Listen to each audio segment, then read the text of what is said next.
Matt, welcome to the Live the Width of Your Life podcast. Thank you very much for having me. It's a pleasure to be here. So exciting to have you here with me. And you and I just recently connected, and it was one of those conversations where we just met to talk about, like, hey, is this a good fit for the show? And I just instantaneously, I think within a couple of minutes of hearing your story, I just thought, I cannot wait to go deeper. I didn't even want you to tell me anything more. I wanted to save it all for today. So excited for us to be able to talk a little bit about your story and what you find you're so passionate about in your life. So, for those that don't know you, do you mind just sharing a little bit about your background? Because it's so interesting to hear the background and how you got to where you are today. Absolutely. Thank you for the intro. Now I specialize, I suppose, with my work around life coaching in anxiety and fear mainly. That is my main work that I do with people. But prior to what I do now, I was a professional footballer for many years. Some of your listeners stateside, it will be professional soccer player. And I was a professional soccer player for 8 years and played s- big stadiums, thousands of people, and really incredible life on the outside, at least. And what was going on behind closed doors was a different story. I was battling some internal demons, some limiting emotions, some beliefs, things that contradicted what I tried to mask over through my football career. And eventually, this caught up with me. Eventually, this led me down a path where I would be so in my head, struggling with many limiting emotions and debilitating traits, that everything in my life seemed to spiral out of control. My football career, my relationships, my finances, every area possible. And that left me, I suppose, at a rock bottom place with all of the above no longer in my life. Down a pretty, I suppose, conventional path of trying to speak to people, speak to the obvious routes of, psychologists when I was at football clubs and things like this, if people might be able to help me. But I never found any breakthroughs. I never found any avenues to actually allow me to feel free from how I was feeling. And that eventually led me down a path of pretty much feeling like this was life now. This was the way I was going to be. And you just got to try and cope and manage and get by in this area. And eventually there was something that happened in my life, and I'm happy to dive into this at some point, but it made life extremely painful for me, where I said, there has to be a way. I can't continue this way. And I went down some different routes and trying some different methods. Fast forward now 5, 6, 7 years on, I've since started a business, and now I help to empower people's lives, help free them from what holds them back, and created a life that I love. It's a life on my terms, a life full of vibrancy and energy and love and passion for what I do. Hence for my being here on the podcast today. And that's my real key and clear message, that hopefully I can share that with your listeners today, is because we all go through different situations, myself included. But I'm always a very firm believer of your past, no matter what it's been, doesn't equal your future unless you live there. And I have some solutions that can help people in that area. Thank you for sharing. How long did you want to be a footballer? Like, did you know since you were a little boy that that's, Yeah. yeah. Yeah. I mean, I was 4 years old. Daddy, I want to play football. Dad, I want to play football. Dad, I want to play football. And he would take me over the park and I'd kick a ball against the wall and things like this. And so since the age of 4, 5, football was my whole life. And it was truthfully up until my mid-20s, mid to late 20s, when my football career come to an end. That was my whole life. And so, yeah, it was always something I knew at that time I wanted. And while you were playing football, did you start experiencing some of those feelings where you thought, wow, I should feel amazing. I've reached this goal, that something I've wanted to do my whole life. Was it during that time that you started noticing that even though you had achieved that dream, that there was still something that was missing?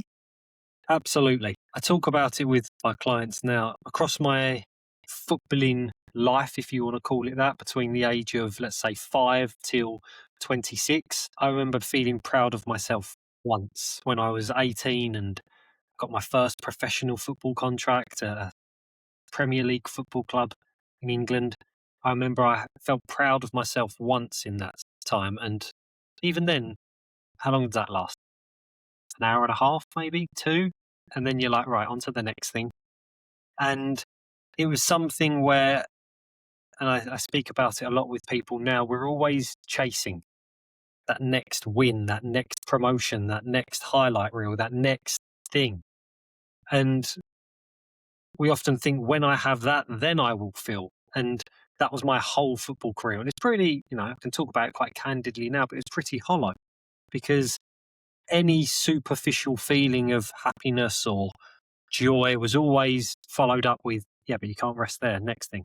Yeah, but you can't rest there. What's next? And it made me determined. It made me driven. It made me incredibly hardworking. But what's it all for when, you go back to the four walls of your flat and you don't recognize yourself? As I called it, there was a shell of a man underneath that. Yeah. So, yeah, it was definitely something I experienced in that time. Did you share that with anybody? Like, did you share it with any of your mates and or your family or anybody, or were you just kind of battling this alone? No, I think if in terms of the quote unquote battles that I touched on at the start here, this didn't even enter my realm at this stage. This was just the way life is. You're a professional footballer. There's demands on you here. You have to perform week in, week out. You have a job, you have a duty. There's people who are coming to pay to watch you, paying their hard earned money. So this, I'll be honest with you, wasn't even something that entered my thinking at that stage. It was just the norm.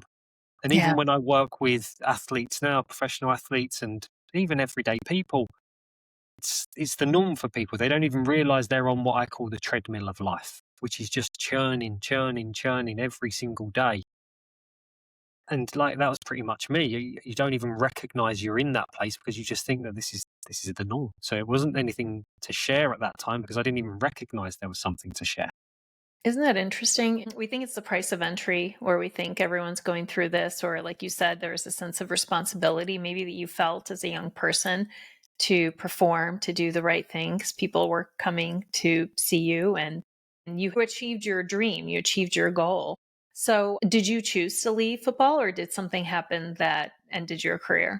No, as I say, I played professionally for a fair few years. And because of my off the field struggles, and it wasn't the only reason, looking back now, I can see how it heavily infiltrated my career. My career took a bit of a decline and I went into part time football. And part time football is pretty much what it says on the tin. It's not your full time job anymore. It is now Tuesday and Wednesday evenings you're training and you're playing on a Saturday. And I did that for a little while. And then in March of 2020, COVID happens. And when COVID happens, and prior to that, when I went part time, I'd loosely set up a business in the September, I believe, of 2019. I'd loosely set up a business. And when March happened, it squashed part time football. And so I was in a position there where I was like, we need to do something. And this is where, in a very short span of time, I was able to make some growth within the work of what I do, probably because I was extremely passionate by this stage, having sorted out some of the areas of my own life to share and to help advance others. That within 6 months and during COVID, I worked with Google, I worked with Shell, I worked with Premier League football clubs from the perspective of what I do now. And then by that time, when you get to 2021, 22, when COVID is sort of diminishing a little bit, if we can call it that, and people re-exercising normal life, there was a stage of, what am I going to go back to that life now or continue what I've created now? And that's obviously the journey I've taken.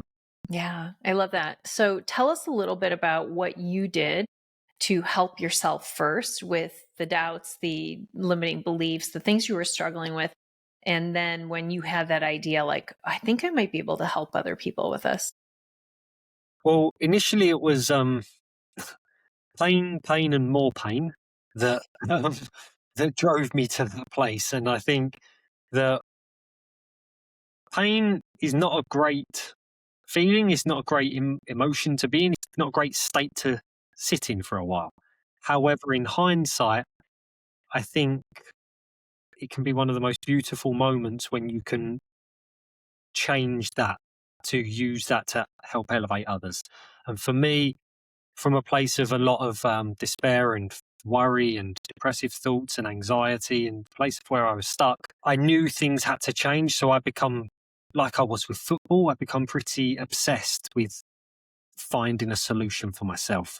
Read books, I would go on courses, I would speak to therapists and psychologists, and I would try to learn and understand and get to the root of why I'm feeling this way. What is it that's led me down this path? Why am I having these thoughts? Am I the only one? Is this the only reason why? And that's the only word I can use. Become obsessed with finding solutions, looking at people who have got what I want from an emotional sense, confidence, the love, the joy, the purpose, the passion in their life, and going, how can I create that away from football, away from an identity that says I'm this type of person, just as Matt Young, a human being?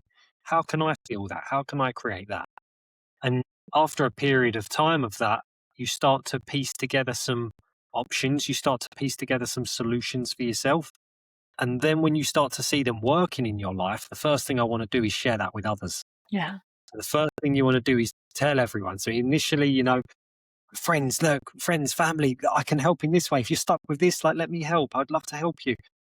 People think, he's gone a bit crazy. But after a while, when you start to formulate that into a way that actually can really systematically help people, that was really where I then started to think, you know what, no, there's something real here. You've totally done a 180 with your life and where you were emotionally. How can you help empower others with this? And that was really the kickstart of that. Did others notice the change in you? Did like people notice that you were doing something different? I'm inclined to say no, because I was always a little bit of I keep myself to myself. And at the time of when this happened, and when I was in this place, I was living in a tiny little studio flat at the time on my own. Like, the bedroom, the living room, the bathroom were all in the same room, and the little Yeah. kitchenette area at the back. And it would just be me. I would do some labouring on a building site to try and make some money, because my football career wasn't quite where it needed to be. And I'd make some money on a building site and come home and then get wrapped up in studies or wrapped up in learnings and uncovering myself and going on these courses, as I say. So over that period of time, it was very much a spiritual self healing, if you want to call it that, journey. And I think the snippets that family would have seen and friends would have seen at that time would have been the same Matt Young, because I would always try to present this mask that I'm a confident, I'm good, everything's great on the surface. I'd always try to present that. But this is where I talk about the four walls of my flat. When I went back home and you're left and there's just four walls looking back at you, that's where I used to find that these demons and these worries, these fears used to come out.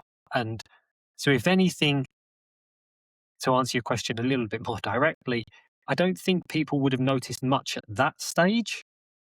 However, I started to notice, and if anything, that gave me even more drive, even more motivation, even more sense of peace within myself.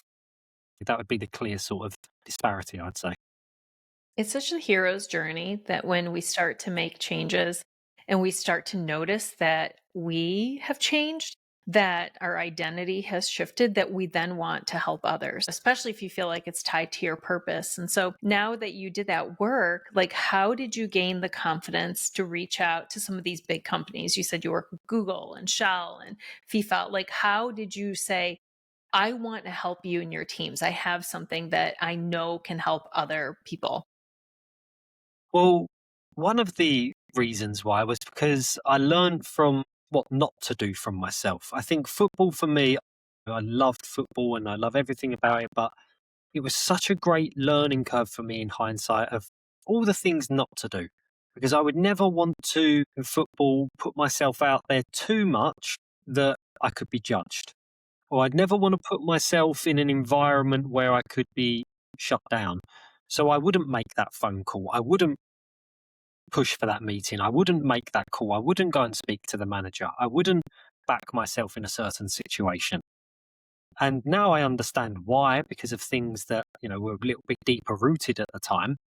But when it come to the stage of where I set up this business, and I knew and I'd seen and I'd experienced what I'd started to shift in my own life and how it could help. And you start to work with close family and friends, and you've seen that I almost had the approach of, I know I can help here. I know I can add value and quality value into people's lives. I would be doing people a disservice if I didn't share this. And that's more of the approach that I had with it. And so when I would talk to these companies and talk to these sports teams, and still do now, talk on stage in front of a few thousand people, I think of the old me and I think that guy would never survive in this environment. It's still me. I still have the same values, the same morals, but that person of who I was would never survive in this environment. But now it very much was just a case of, this is, you called it a purpose there. It aligns with what you need to do, what you should do. So I find it very easy now to pick up that phone like I did then. And it was almost like a switch went off within me. Learn from that, but let's not do that. This is the way forward. Yeah.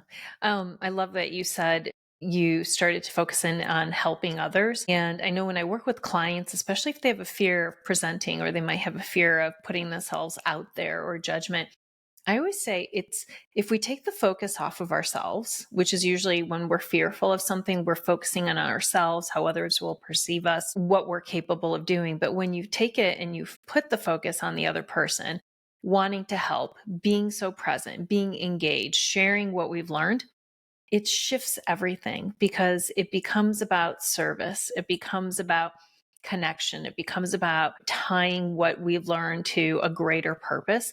And that always, always makes it easier to make that call, to make the reach out, to engage in a way that others find inviting because it's not about us. And I think that seems like that was a shift for you too. I know it has been for me. And anytime I feel myself creeping back into fear, I always do a little bit of a check for myself. Do you find yourself ever relapsing or coming back to some of those old demons or old fears? And if you do, what do you usually do to kind of snap yourself out of it? Yeah, I think you're absolutely right with what you said prior to that, because it's absolutely true. When you said, when I was at football and I was focused on myself, it was, how are they going to perceive me? What's the judgment of me going to be? If I do that and it goes wrong, how am I going to feel? Whereas now it's very much, no, I want to serve, I want to give, I want to share, I need to contribute, these types of things. So it's more an outward, as you say. And to answer the second part of your question, I mean, yeah, I'm a human being, same as us all. I think anyone who says they don't feel a bit fearful at times would be lying, because I'm a human being. I'll share this acronym that someone once shared with me. They said, fear means false expectation appearing real, which is a great way of putting it, or F everything and run. And when it comes to that, it always puts a smile on my face, always allows me to put things into perspective. But also, when I think you have a true alignment and purpose, whether it be in your relationship or whether it be in your work or in your personal life, there's always a part of us that I believe that we can tap into that is bigger than fear. It's that part of us that allows us to go, no, you know what? Like with my work, for example, in this isn't about you, man. You're here to serve. You're here to deliver. You're here to uplift. And that overrides any fear, because it's not like what you said before. It's not about me. It's about what I can do, how I can serve. In a wonderful relationship, you're focused on how you can uplift, how you can give, how you can share. In personal life, even when it comes to the situations of what we face, if you're focused on the here and now, you're going to be a bit fearful of a situation. If you focused on what you can create, how you can create a better mindset, a better body, a better financial status, a better house for yourself, whatever it may be, it gives you an energy, it gives you a drive to want to step up. And that's often how I perceive it these days. Fear is something that is simply when I'm focused on me and only me. And if I can snap out of that straight away by focus on how I can serve, how I can give, how I can share and contribute. Yeah, it's such a winning strategy because one, we feel better, we do the work, the other people benefit from it. We feel this deep connection, and when we're able to do it. So, when you work with other companies and you're working with their teams, What are some of the challenges that people are sharing with you? Like, what are some of the demons that people are struggling with today? I think it's like everyday people. I mean, like I said at the start of this, what I specialize in more than anything is around anxiety and fear. And so a lot of my one-to-one and group practices are based around these things that people are struggling with anxiety, whether it will be leaving the house, performance related, stepping on the football pitch, delivering that presentation, getting on that plane and seeing their family, whatever it may be. So that's always at the forefront of what I do. But then when you go into environments of high performance, for example, like businesses, corporates, and so sporting worlds, you see that there's a lot of what I call masking going on, a lot of identity presenting as a way of trying to mask some things underneath. And that often produces a lot of burnout. It produces a lot of fear. It produces a lot of jealousy and all these types of things. Self belief can often be low in those environments because it's something where when you're not aligned, and I'm sure you understand this when I say that when you're not aligned, everything feels like it's draining. When you're aligned, it's a sort of self fulfilling, self regenerating energy within you. And it's often one of the biggest things of when I'm going into these environments, it's one of the first things that I'm looking at. I'm saying, okay, where is it? Where's the truth?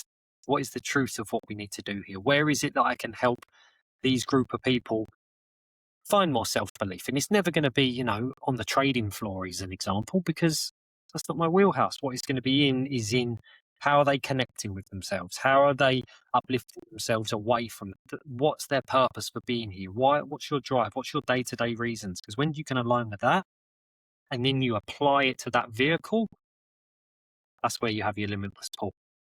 Oh, absolutely. I always I tell clients when we talk about balance or feeling out of balance, like they feel like something's off. I always say my definition is that when we are aligned daily, we make daily choices that are aligned to our values, intrinsically the things that we know are most important, and we show up that way, you will feel in balance. But if you tell me that your family is most important or your health and you never come home, you miss your kids' things, you don't have dinner with your partner, you're not showing up for yourself at the gym, of course you're not going to feel like you're in balance. You're going to start to build some resentment. You're going to start to feel like there's something that's amiss in life. And so just coming back to that place of alignment. And yet, sometimes that's the work that people rarely do.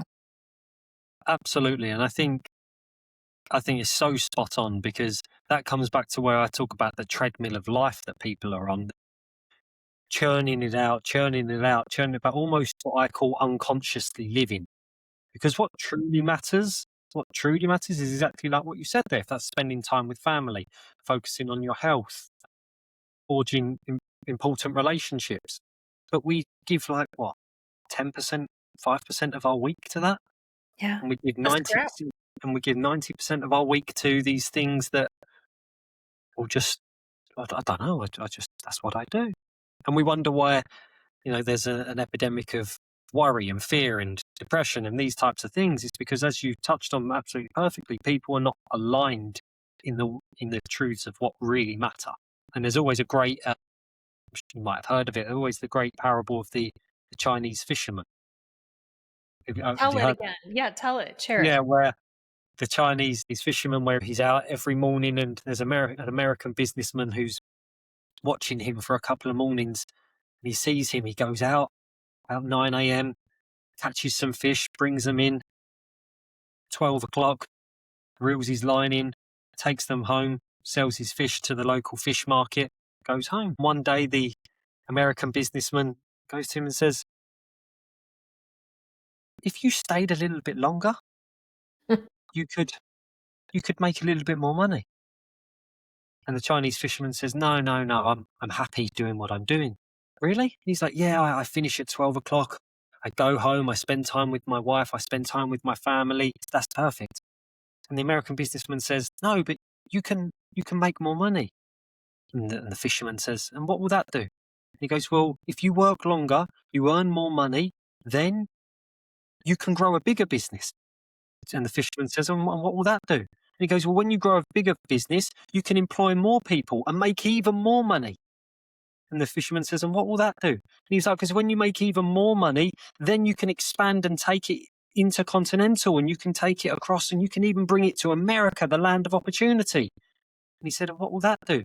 And then he said, well, once you've done all that, then you can just go home to your wife and kids. And the fisherman says, I already do that. Mm. And this is very much comes back to what we're saying here, that people are on this treadmill and this unconscious treadmill of life. And really, what they want is right in front of them. And when people become aligned with that, that's where I feel like true peace and calm and understanding and contentment, fulfillment, that's where it really is.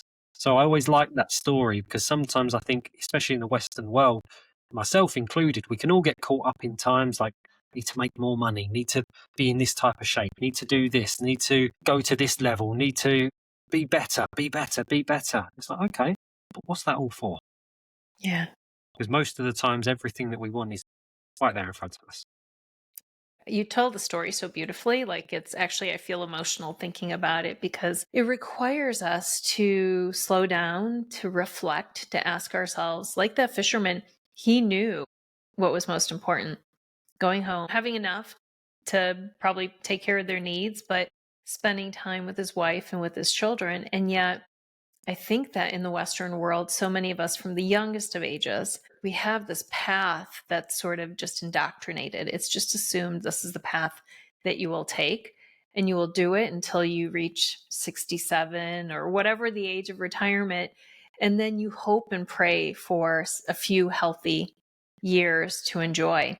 And I don't think it's working. I think that we're starting to see the cracks in massive ways. And I think the pandemic definitely, it was like a forced pause on so many people.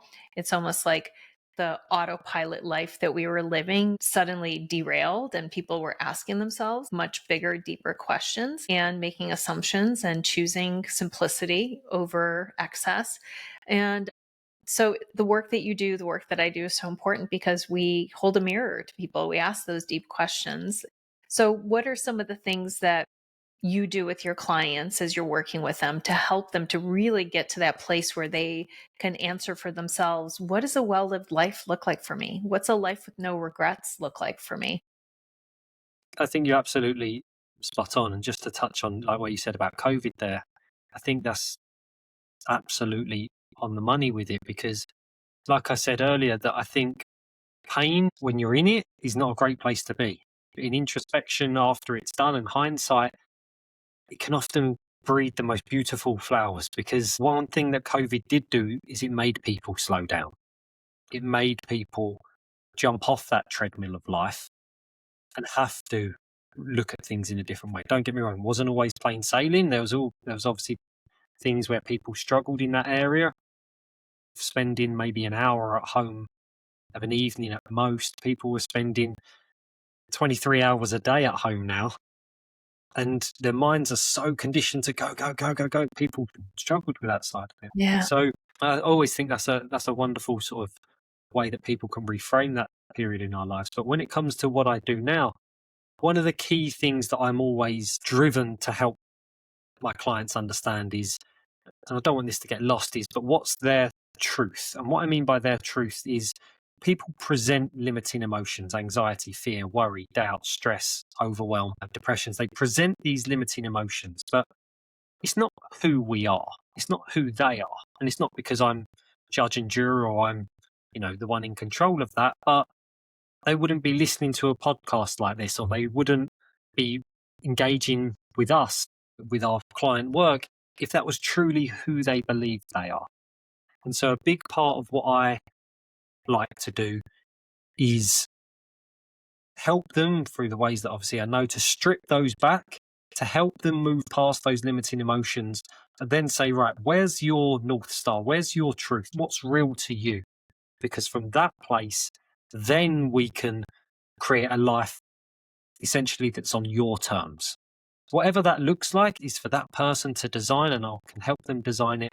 But that's really what I'm really passionate about, because people present at these stages of where I am with my work, they present a manner of different things. You haven't been on a plane in 21 years, haven't driven in 30 years, thinking about getting themselves sectioned, haven't eaten in 6 days, some really sort of quite radical things that people come to, struggled with panic attacks for 45 years. And I enjoy helping them remove those obstacles and helping them get on the plane to see their family and drive that car and leave the town. And I love that. But what I love most is when you see that person then take the next step and go, right, that's one thing, removing that limitation. But that's just the start now. Here's where I'm now heading. Because, like I said earlier, that creates a regenerative energy within someone where you just see them light up. And that's where I really get my fulfillment from what I do and the work that we do together, because that's something that I've been on that journey myself. And when you can share that with others and you see other people strip back those limiting emotions, and the word I like to use is unleash their true potential that's underneath, that's really what keeps me coming back for more. That's So right. yeah, that's my purpose with all of this. Yeah. Oh, I can feel your passion. Tell us a little bit more about your 28-day program, Uncertain to Unstoppable. Yeah, I mean, it's a wonderful, wonderful journey. And this is pretty much a little bit what I'm alluding to here. People have gone through that program, completely self paced program that they can do at their own time. And what it is a real deep dive into them, into where they are, where are they currently stuck, and more importantly, where is it you want to go in your life right now? What's most important to you right now? Is it you want to enhance your work? Is it you enhance your sense of peace and self-worth? Is it your relationships? Is it a mixture of these things? It's a real journey into uncovering those drivers, stripping back the things that maybe on a surface level take our distractions away from those things, the anxieties, the fears, the worries, the doubts, the overwhelm, helping you mitigate them and really aligning with it. And as you alluded to, it's a 28-day journey that people have got a lot of benefit from over these last few years since it's been released, and it's something that I'm extremely proud of. And as I say, it takes people on a wonderful, wonderful journey, is the best way I can explain it, from uncertain to unstoppable. Yeah, it's a wonderful, wonderful program for that, if someone is looking for that. Yeah, and I mean, just it's amazing to think about the change you can make in just 28 days. And for people that are maybe have been struggling for a long time, it's hard to believe that you can, but you absolutely can start to make some real significant changes, especially working with someone like you who's gone through it himself. So, what's next? What is next for you? Is there anything else on the horizon that you want to share with the audience? Yeah, I mean, there's I don't think I'm ever going to stop. I have sometimes have conversations with my mum, and she always says that, "Oh, you need to slow down. You're going to get towards retirement soon, and all this." And I'm like, "No, I'm never going to retire. I never Yeah. want to retire. This isn't it's quote unquote it is, but this isn't a job to me. This is a life's purpose for me. This energizes me. This gives me life." So for me, what's next is I have some wonderful programs coming out, live in-person programs. We're currently in the early stages of developing a book. I know, obviously, you've been down that journey yourself, which is wonderful. We had a chat about that off screen. We're starting on that journey, which will be great. But I do a lot of speaking events and in different places around the world and corporate events. So there's a lot to come, a lot of online Zoom type webinars and things that I'm looking to share with people. Yeah, there's a lot in the offing. There's a lot coming from this time last year to this time this year. If we do that same level of growth again, then people will be getting impacted in a beautiful way. So that's the main goal here, to impact more and more and more. My whole thing, the ethos of what we do here, is a mission to empower millions. Yeah. And since I was in that tiny little studio flat and I started to get things together, that was my little tagline that I wrote down, stuck it on my kitchen cupboards. So that's my That's beautiful.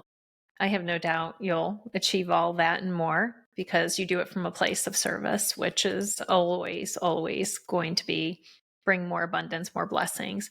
So if people want to work with you, Matt, what is the best way they can find you?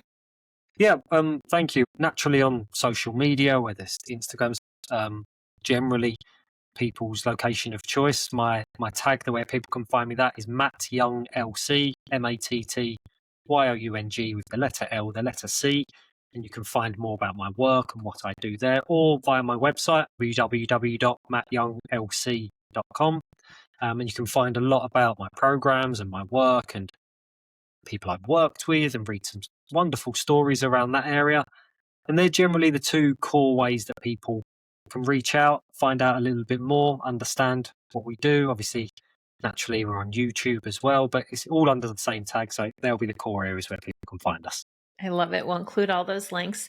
And then the final question I ask everyone is, what does it mean to you to live the width of your life?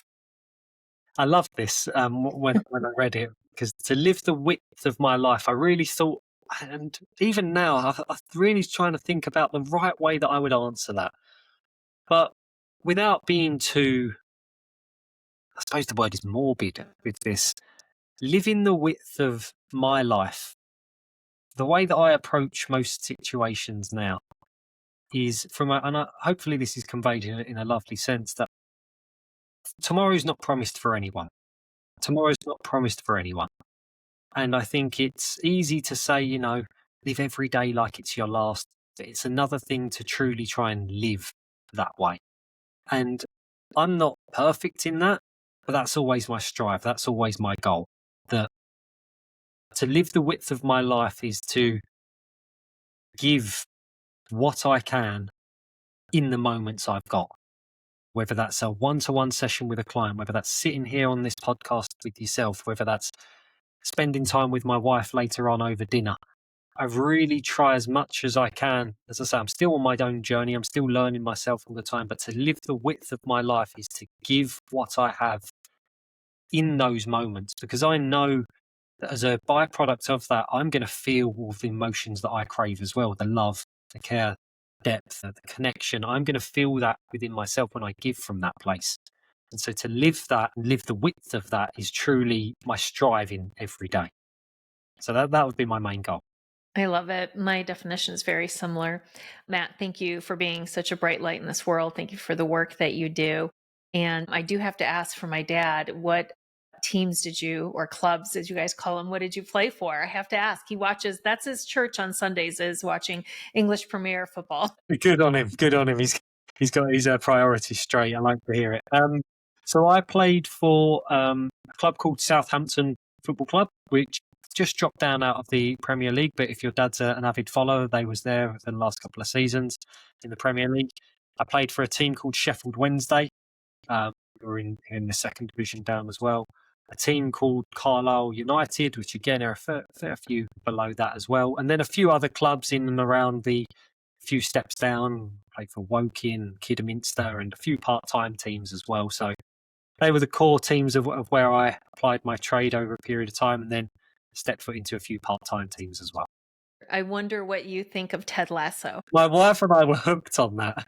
We were absolutely hooked. We absolutely loved it. But what do I think? I think it was such a great, I don't know the correct word, but viewing for the different dynamics of how an English football team is and an American guy coming over who doesn't know anything about that, but he's got some morals, he's got some values, he's got some alignments, as we call them. I absolutely loved it. I thought it was Yeah. a wonderful production. And yeah, I know a few people who appeared in that show, and I think they loved it as well. Oh, that's wonderful. Matt, you're delightful. It was just a pleasure to speak with you today. And I'd love for you to come back when your book comes out, just adding a little bit of accountability for you. There you go. No, please.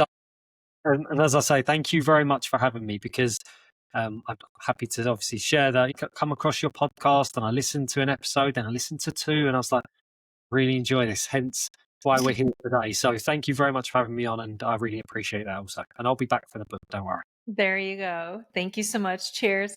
Thank you.